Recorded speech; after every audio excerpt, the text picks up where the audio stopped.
I was 20. This is a lesson that I wish I would have comprehended much better.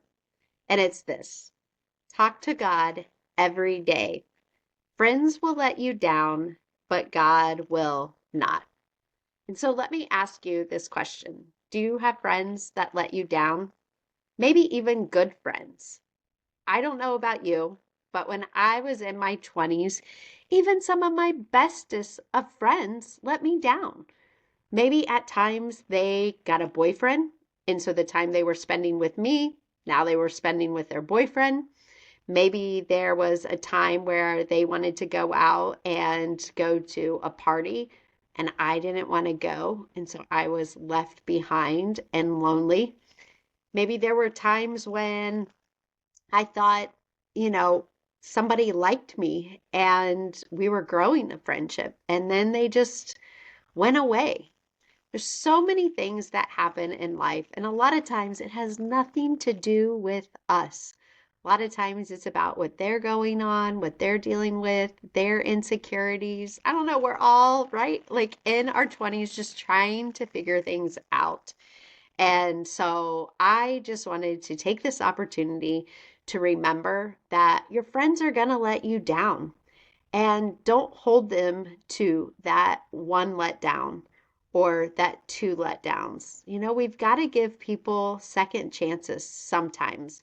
Now, not in every situation, not if they're being abusive or manipulative or anything like that that's negative. But if it's just in the everyday life of trying to figure it out, and you know that maybe they're going through something hard or they're experiencing something new and they don't know how to balance and juggle everything, we're going to have letdowns. And so that's why my first lesson here on the relaunch of Giving Your Best Life is to remind you to talk to God every day. Let him be your sounding board. Let him be the person that you go to with all your worries, all your anxieties, all your disappointments, and that friend, even who let you down.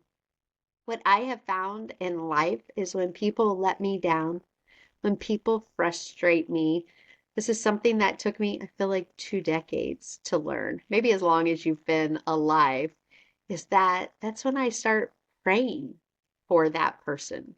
That's when I start to ask the Lord, change my heart.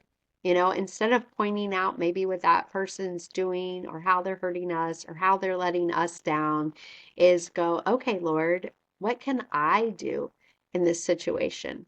And not that things are your problems or your burdens, but I'll give you an example of what I'm talking about. So, right now, I have somebody that is frustrating the heck out of me.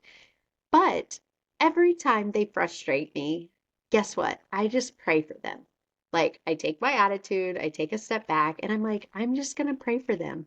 I don't know what they're going through. And then the next thing is like, okay, Lord, what are you trying to teach me in this moment and in this situation? And if we're sitting still and we're talking to God, and not only just talking, but we're listening, is a lot of times He'll tell us maybe He's teaching us to be patient. Maybe He's teaching us that this situation that we're in is uncomfortable, and we grow in going through uncomfort. We grow in the time when God is asking us to wait. So that is my short lesson for you today, is what I wish I would have known in my 20s was talk to God every day, because guess what? Your friends are going to let you down, but God will not. Thank you for listening to the Giving Your Best Life podcast. If this episode encouraged you, would you please share it with a friend or family member? Also, we'd love it if you would rate and review this podcast. Finally, if you want to connect with us, subscribe to our YouTube channel or follow us on TikTok and Instagram at Giving Your Best Life. Have a fabulous day.